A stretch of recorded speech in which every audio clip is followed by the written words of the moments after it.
Hello and welcome once again, and for episode 97 of Album Rant, as you can see right in front of you, I want to again cover another album by the mighty, very iconic AC/DC, and I have chosen to review tonight their 1979 album, Highway to Hell.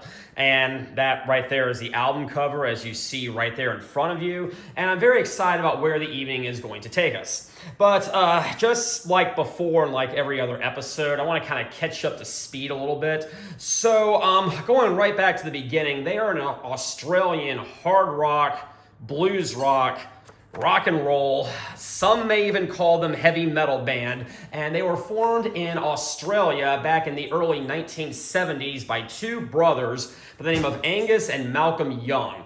And they kind of did go through a variety of lineup changes, at least in those early days.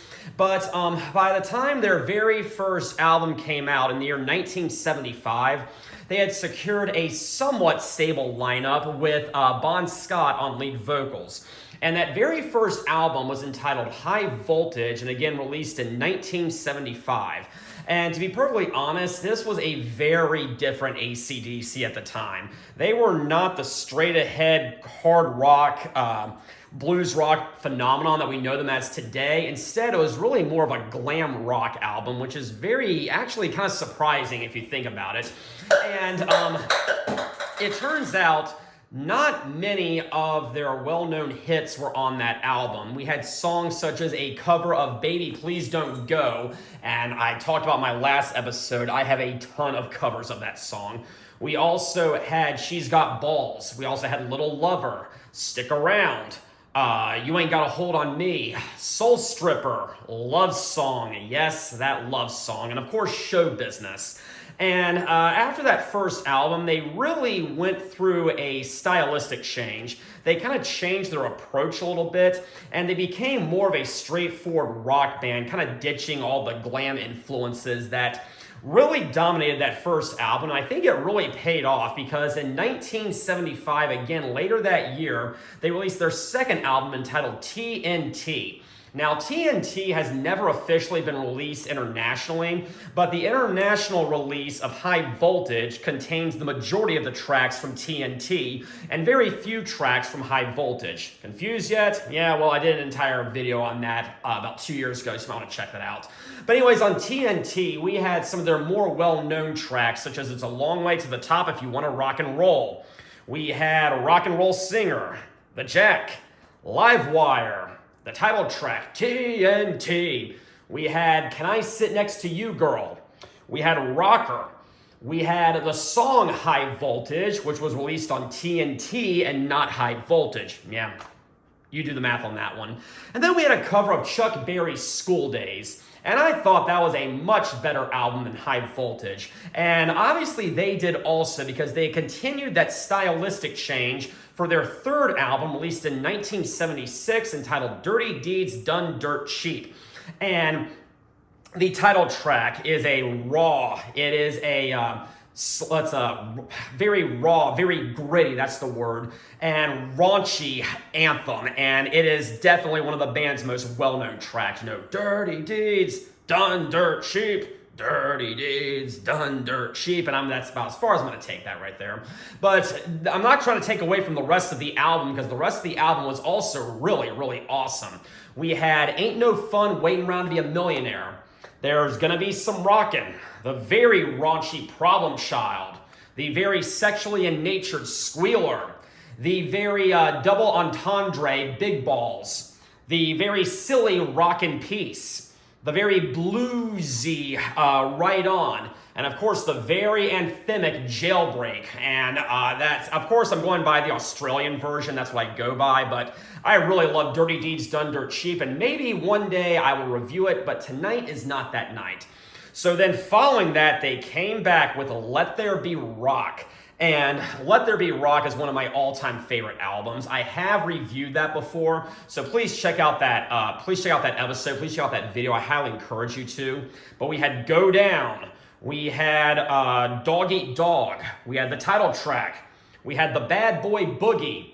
We had Overdose, Crab City in Blue, Hell Ain't a Bad Place to Be, and Whole Lotta Rosie. Anyways, after that album, their bass player, Mark Evans, left the band, and he was replaced by Cliff Williams, who would be their longtime bassist going forward. I don't think he's doing too much with them nowadays, but he was with them all the way up to, I don't know, mid-2010s, early 2020s or so, and that's pretty phenomenal. But the next album they released was in 1978. It was entitled Powerage, and that album is severely underrated.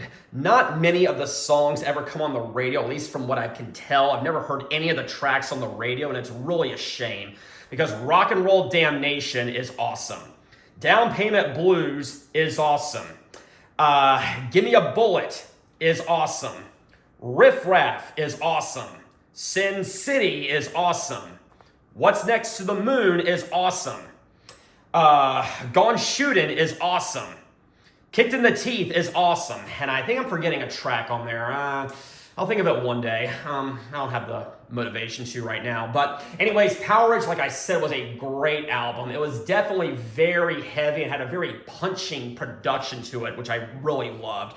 So after that, after Powerage from 1978, they released their very first live album, If You Want Blood, You've Got It. And it was a great live album. And something I've talked about before on this channel, I personally believe that AC/DC is a lot better live than they are in the studio. I think some of their best work is live versions. And just something about that If You Want Blood, You've Got It live album, it sounds a lot heavier. It sounds a lot more fluid. It seems like it's got a much better punch to it because their version of the Jack had some the version of the Jack that's on that live album, they replaced the lyrics, and they actually went with the lyrics they initially intended to go with instead of the lyrics the record company made them change it to, and it was absolutely hilarious, okay? Rock and Roll Damnation sounds great on it. Hell Ain't a Bad Place to Be sounds great on it. Problem Child sounds amazing. So does Whole Lotta Rosie, and that is a great song to get the crowd involved in. High Voltage and Let There Be Rock, the title tracks, they had an extended jam session and guitar solos respectively embedded within them, and it was just amazing. It was just so great. And then of course it closed out with Rocker, which I think sounded even better than the studio version. The studio version almost sounded like a 50s rock and roll song. Maybe that's what they were going for, but I really think the live version just really takes it to the next level. So after that, we now come to the year 1979. And they had to follow up one of the greatest live albums ever, and we're going to see if they were successful. So right here is the band, and the lineup for this album is Bon Scott on lead vocals, Angus Young on guitar, Malcolm Young on guitar, Cliff Williams on bass guitar, and Phil Rudd on the drums. And the remaining four members would really be with the band for quite a while after this, and I think that's really amazing. But anyways, let's go ahead and check this thing out. Inside, we have a little insert. We have some articles and some history of the band trivia right there. Pretty cool. Some pictures and some concert tickets. Pretty awesome. Right up here, we have another picture of the band. Always nice to have. And of course, there's the man right there. There, it looks like probably that's a single album cover or a single cover. Pretty cool. So let's slide this on back in.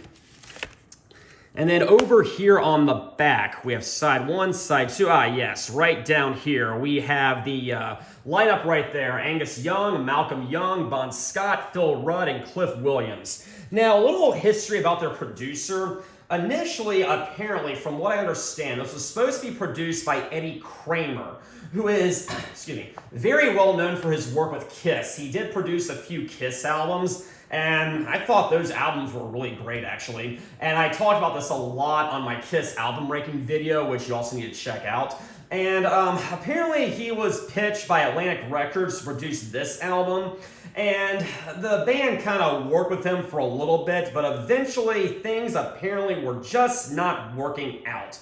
And from what I've gathered, Eddie Kramer wanted them to do some covers of some 60s pop songs that they were just really not feeling. So, some relationships don't work out, and that is totally okay. But they eventually struck gold because they recruited Robert John Mutt Lang, who did some great work with AC/DC. Unfortunately, some not so great work with Def Leppard, but that's another story. So let me find the track list. Coming up here, we have side number 1 right there. And it starts off with the title track. Yes, the title track. Dun-dun-dun, dun-dun-dun, dun-dun-dun, dun-dun-dun, dun-dun-dun. We have all heard it a cajillion times. It is an overplayed song, absolutely. Comes on classic rock radio religiously. And well, I kind of see why, because if there ever was an anthem to be said, this is definitely it. And again, it's a very catchy song. It's a very fluid song, and it's just out there to make a statement. Now, of course, the band has been attacked for allegations of alleged Satanism, of course, and this is actually not about literally going down to hell. And from what I understand, from what I've gathered based on my research, it's actually about the hardships of touring. They're on the road all the time, going from stadium to stadium to stadium, and I cannot imagine how strenuous that has to be, both mentally and physically. And traveling, at least to me, it's just very exhausting. And on top of that, just about every night, there may be a few breaks in there every now and then, they're playing to a sold-out crowd. There's a lot of energy in the arena, and I can imagine it's very physically exhausting. And sometimes they're playing out in the 90-degree heat, and that's just got to be really, really brutal. So it's actually about the hardships, like I said, of constant touring, and of course they're on the highway, and to them, they're going to, I guess, what could be considered to many a personal hell. Now, as I said, of course, the title may not sit with everybody, and Atlantic Records apparently did not want they did not want this to become the title track. They did not want this to be on the cover of the album, and I kind of understand that, but as it turns out, by making this the title track, it was really a great move, because as I said, this is one of their most well-recognized songs. And unfortunately, after Scott's untimely death the following year, this would really become synonymous with his passing, because this was the final album he was on, and it's just absolutely completely tragic. But anyways, another kind of interesting story about this is the initial demo was recorded in a rehearsal studio. And this is actually kind of funny. The Malcolm and Angus, they recorded their parts, and it was all recorded on a tape because, it's the 1970s. And the guy running the studio apparently gave the tape to his son, who then proceeded to unravel it. So yeah, you almost destroyed history right there. But obviously they repaired the tape and everything was good, and we got the song as it is. And of course, living easy, living free, season ticket on a one-way ride, asking nothing, leave me be, taking everything in my stride. Don't need reason, don't need rhyme, ain't nothing I'd rather do. Going down, party times, my friend's gonna be there too, 'cause I'm on a highway to hell. I'm on a highway to hell. And yes, as I said, I'm not going to continue saying that because I know I suck, but essentially, guys, this is a song that is permanently embedded into our pop culture, and I am glad it is. Now, the thing is this. It starts out with a very iconic song, and it moves very, very smoothly into another song called Girls Got Rhythm. And this song is not very widely known by the mainstream public, but it is very well known by AC/DC fanatics such as me, because this is a great song. It's very upbeat. It's like dun dun dun dun dun dun dun dun dun dun dun dun dun. And I have really loved this song ever since the first time I heard it. When I was in 9th grade, I was really into AC/DC. I was just discovering them. I guess the force was awakening for me, and I just wanted to go out and buy all their albums. And of course, this is one of the very first one that I bought. And of course, the title track blew me away as I expected. I already knew about that song. But then immediately when Girls Got Rhythm came up, I was like, wait, this song is great also. And like I said, it's very upbeat, not very dark or anything, but that is fine. It's kind of got a bluesy rhythm to it, which I also really respect, and it flows very, very well. Wikipedia also classifies this as, I think, hard rock, blues rock, and heavy metal. If you don't consider this heavy metal, I totally understand. I can see an argument either way. I'm probably going to go ahead and say this isn't heavy metal, but if you feel like it is, then I won't argue with you. But Angus Young has gone down on record saying they're not a heavy metal band, they're just a rock and roll band, so I respect that. But yes, obviously this song is very sexual in nature, as are a lot of their songs. But we've been around the world, I've seen a million girls, ain't one of them got what my lady she's got. She's stealing the spotlight, knocked me off my feet. She's enough to start a landslide, just a walking down the street, wearing dresses so tight and looking dynamite, enough to blow me out. No doubt about it, you can't live without it, cause the girl's got a rhythm, girl's got a rhythm, and yeah, it's just such a great song. It is such a catchy song, and for that, I definitely give my endorsement to Girls Got Rhythm. Now we come to Walk All Over You. And this is one that actually does not come swinging out of the gate. A lot of their songs do, and that's really kind of their style, but this one kind of builds up to it, actually. It starts out kind of slow, actually.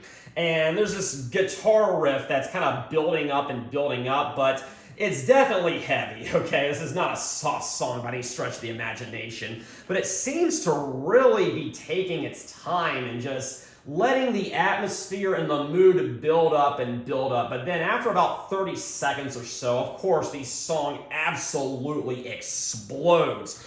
It starts firing on all cylinders, and it just goes very, very fast. And for that, I really do like Walk All Over You. Now, the chorus could be...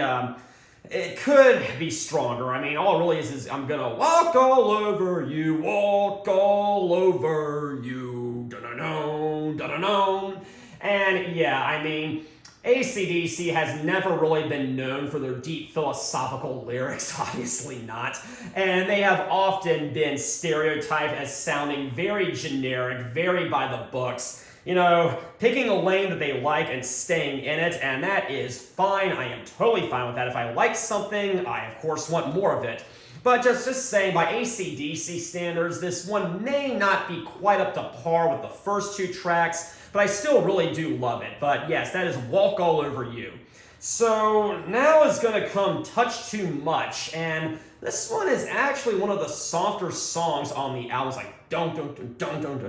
I did that wrong, but it's very soft at the beginning, and this was kind of a turnoff for me when I was a kid, because back then, I just wanted, excuse me, back when I was a ninth grader, I just wanted to rock. I just wanted to have the heaviest music ever, and Touch Too Much kind of did contradict that. I did learn later to open up and expand my horizons a bit, but again, this is just me as a kid.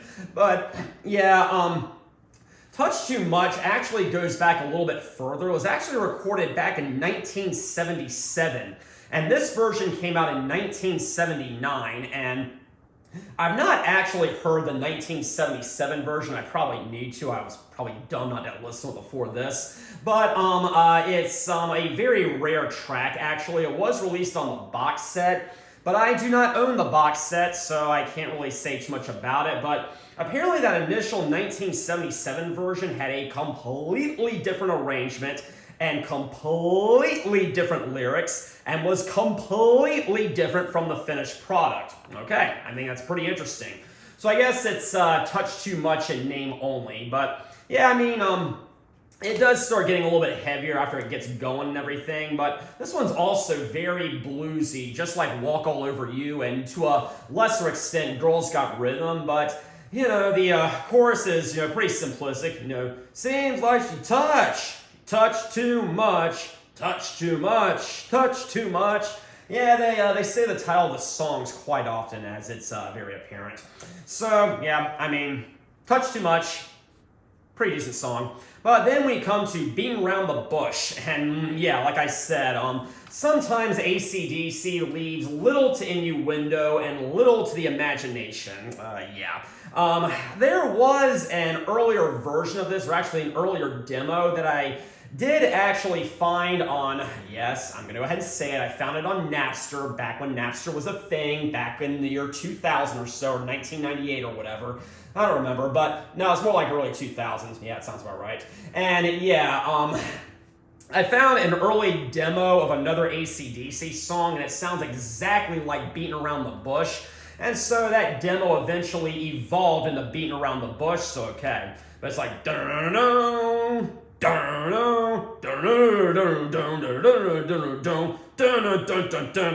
yep. Pretty fast rhythm, pretty raunchy rhythm, pretty sleazy rhythm, and pretty sleazy lyrics. Smiling face and loving eyes, but you keep on telling me all those lies. How do you expect me to believe? Honey, I ain't that naive. Baby, I got my eye on you, but you do all the things you wanted to. Stop your crying, dry your tears. I ain't that wet behind the ears. You can throw me lefts, you can throw me rights, but where were you last night? Beating around the bush. And yeah, I mean, the rhythm is, like I said, pretty raunchy and sleazy, as are the lyrics. I really like Beating Around the Bush. And this has often been compared to the song Oh Well by Fleetwood Mac. And I'm just going to have to take your word on that one because I am not really a big Fleetwood Mac fan.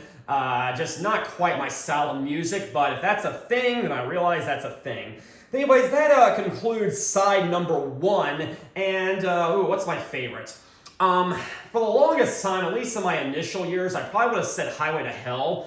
But I think I'm actually going with Girls Got Rhythm. I think it's a lot more catchy and a lot more, it's much better to sing along with, and I just really like Girls Got Rhythm. Highway to Hell may be the more iconic song. It may be the more popular song. It was definitely the more successful song, but in my personal opinion, I think I like Girls Got Rhythm better. But I also do like the title track, and I like Beating Around the Bush, and I like Walk All Over You, and I like Touch Too Much. So, yeah, it's going to conclude side one. I'm going to go ahead and move over to side two. That seemed like a very logical course of action. And it starts out with Shot Down in Flames. And this is one of the more popular songs off of this album. And it took me a while to fully appreciate it, but now I definitely do. And I've seen AC/DC once back in the year 2008. And they did multiple legs of the tour. When I saw them, they only played the title track at that concert, and of course they're going to play the title track. And it actually turns out that on another leg of the tour, they actually did play Shot Down in Flames, and I kind of wish I'd be able to hear that, but it's okay.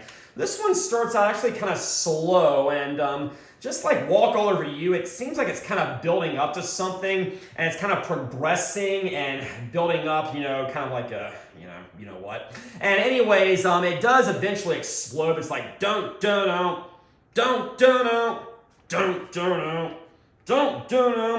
out on the town, looking for a woman, gonna give me good love.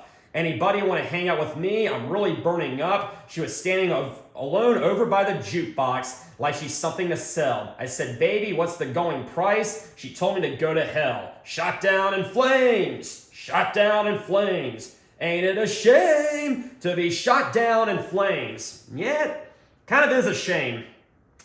It happens, unfortunately. But yeah, I mean, I really do love Shot Down in Flames, okay? It's also an incredibly catchy song. It's not an explosive, very fast-paced rocker, but they are kind of varying things up a bit. At least they're varying things up based off AC/DC standards. And so, yeah, Shot Down in Flames is one of the better songs on here. Then we come to Get It Hot. One of the more disposable songs from this album. Yeah, it's only about 2.5 minutes or so, and it's not really all that to write home about. It's pretty by the books, pretty sleazy, pretty dirty. You can probably guess what it's about. It's about the subject matter that a lot of their songs are about. Yeah, just get it hot, get it hot, dun-dun-dun-dun-dun-dun. I like it for what it is. I do. I'm glad it's on the album, but it's one of the weaker songs, but that's okay. However, after that, we come to If You Want Blood, You've Got It. And from what I understand, they named the song after the live album. They did not name the live album after a song that they had already written that they had not recorded yet. Apparently that's what happened. I could be wrong. If I am, I know you're going to correct me. But this is also one of the better songs off of Highway to Hell, okay? This one's about 5 minutes or so, and I really like it. It starts out, and the opening little riff, it's got kind of a staccato in a way. And when I was listening to this song just before I started this review, I actually somewhat thought this kind of reminded me of Yours Is No Disgrace by Yes. I don't know if anyone else out there thinks that. I may very well be the only person who thinks that, but it's the connection I made, and I just wanted to share that. But if you feel that I'm totally off course here, fine, okay? But yeah, it's like, I'm not gonna try to do it, but it's a very, very heavy rocker. It's kind of mid-tempo, actually. And that's totally fine and everything, but still, it's a very in-your-face and aggressive number, which I really, really like. It's criminal, there ought to be a law. Criminal, there ought to be a whole lot more. You get nothing for nothing. Tell me, who can you trust? We got that what you want, and you got the lust. If you want blood, you got it. If you want blood, you got it. Blood on the streets, blood on the rocks, blood in the gutter. Every last drop, if you want blood, you got it. Down. And yeah, I mean, this was also a song that I really, really liked as a kid, and it's very, very upbeat. It's very heavy, which I also loved. I highly suggest If You Want Blood, You've Got It. And this, oh God, I remember this being in a movie that I saw. It was some stupid early 2000s comedy that like everyone around me was like all into, but I was just never into that kind of movie. But it was in something, I can't quite remember, but I'll think of it later. But then we come to Love Hungry Man, and it's decent. It's a little bit slower, and that's fine. I like variety. AC/DC does not always give us a whole lot of variety. However, Angus said this was the worst song he ever recorded. I think you're kind of over-exaggerating there. I have never had anything against Love Hungry Man. I mean, love, hungry man. Don't, because I'm a love hungry man. Yeah, I mean, it's nothing to write home about or anything. It's not one of their better songs or anything, but I enjoy it. It's heavy enough and it's got a decent enough beat to it. You ought to check it out, okay? I'm sure you already have if you're watching this video, but if you know someone who hasn't, please tell them to. However, we are now going to come to a very controversial subject, Night Prowler, which is the closing track from the album, and it's over 6 minutes actually. Now, according to Angus Young and the band, this is about sneaking into a girlfriend's bedroom at night. It is not about murder. That makes total sense, also given the subject matter of most of their other stuff. However, this has established an association with a serial killer named Richard Ramirez, who from the years 1984 to 1985 was involved with a string of particularly brutal murders and rape. And he claimed to be a fan of AC/DC. He left behind an AC/DC hat at the scene of a murder, and according to his friends, he had a love for this album and for the song Night Prowler. But this is hearsay. It was never actually confirmed, so I'm just telling you what the rumors are, not what the actual facts are, okay? And of course, this led to parental protests. Of course, because, you know, if your child's listening to something you don't want them to listen to, it's much easier to blame the artist rather than just monitor what your children are listening to. It was actually much easier back then also. But yes, of course, parents absolutely hated this song, and it's actually, again, ironic because apparently this song was never about murder. But this one is also much slower, and it's actually much more bluesier than a lot of the other material on here, and it's got a much softer rhythm, at least in my opinion, at least in comparison to the rest of the songs. But yeah, I mean, it's like, yeah, I'm a night prowler. Watch out tonight. Yes, I'm a night prowler. When you turn out the light. Yeah, apparently it's not about killing people. It's just about sneaking into a girl's room to get a little action. But anyways, that is going to conclude side number 2. And my favorite from side 2 is probably If You Want Blood, You've Got It. Shot Down in Flames is probably in second place. I do really love that song, but If You Want Blood, You've Got It is just a dirty, gritty, very in-your-face rocker. And for that, that is going to be my favorite song from side number 2. So I'm going to go ahead and zoom out right there, flip back over to the front, and that concludes my review of Highway to Hell. Thank you all very much for joining me. Next time, the next episode I'm going to do is going to go out to my very best friend. But until then, have a very pleasant evening.